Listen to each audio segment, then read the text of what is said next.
Hello everybody, today we are working with our mobility hips. So if you want good middle split, stay with me and we will get started. So first exercise which we will do, we take our legs more for ourselves and starting working and move first in one side, then we slowly back and working with another side. Back,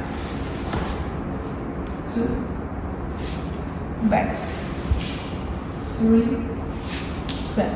After that we will get stay in this position and start to move our body in a big circle. So 1, 2,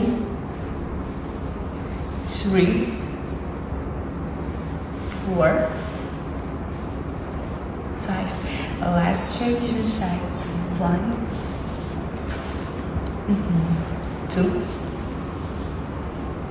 3, 4, 5. Good work. Take the legs together.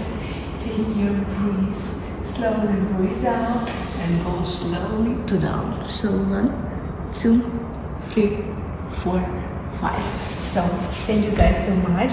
I will hope that you like this video. Go and watch my other videos. Stay like, subscribe, and bye bye.